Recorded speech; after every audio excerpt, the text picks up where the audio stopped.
In your own spirituality, in your quiet moments, when you're with God, where does your mind go? What role do mantras play?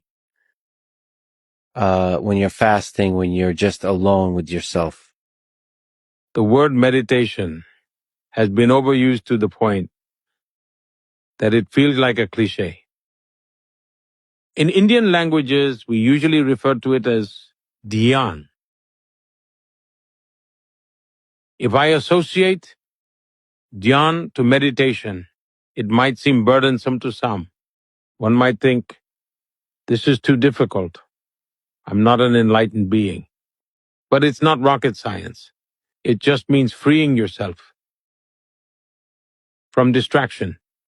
For example, even when you're in class, your mind wanders to recess. All you think about is lunch, not the lesson. Meditation is simply being present in the moment. I recall an incident from my time living in the Himalayas. There I encountered this wise sage. He taught me a simple, practical technique. It was nothing spiritual. There are several little streams in the Himalayas. He positioned a large leaf to catch water from one of those streams and placed an upside-down bowl below so water would drip rhythmically from the leaf onto the bowl. He asked me to focus only on the dripping water, ignoring all other sounds. Ignore the chirping birds and the soft rustle of the breeze. He would place the leaf, and I would meditate there for hours. I felt my mind slowly tuning into the rhythmic sounds of the water droplets falling onto the bowl, like a melody guiding me into deep focus.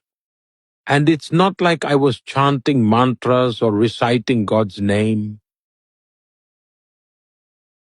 I like to call it the divine resonance. It was by tuning into that divine resonance that I learned the art of concentration. This practice slowly evolved into meditation. Sometimes you happen to stay at a fancy hotel.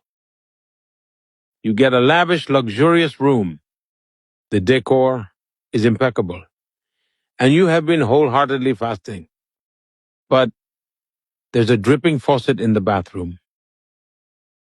That faint sound is enough to make a luxurious room feel worthless.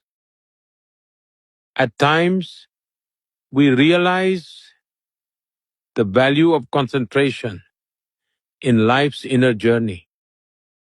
We come to appreciate the difference a little bit of concentration can make.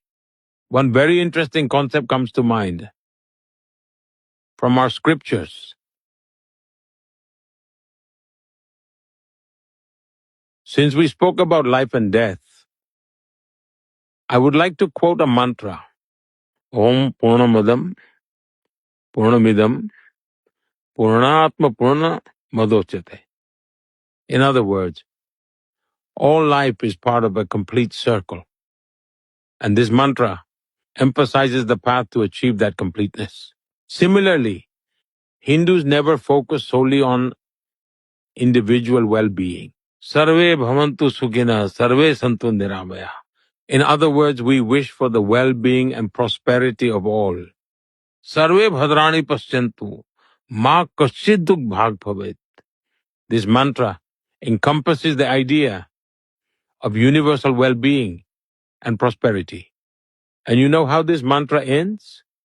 Om Shanti Shanti Shanti. Every Hindu mantra ends on the same note. Peace, peace, peace. These ancient and powerful rituals born in India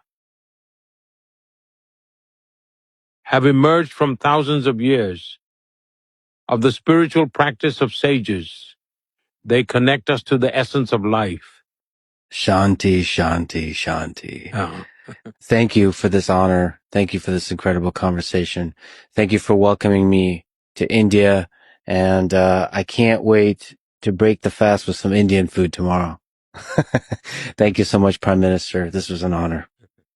I am thankful for the opportunity to have this conversation with you. After fasting for 2 days, I recommend you ease into eating slowly. And I hope you reap great benefits from this fasting experience. I've explored several new realms of thought for the first time ever with you today. I had long kept those thoughts tucked away within myself. But today you brought those thoughts to light. I hope Thank you. I hope your viewers may enjoy this. It was a great pleasure speaking with you. Thank you. Thank you.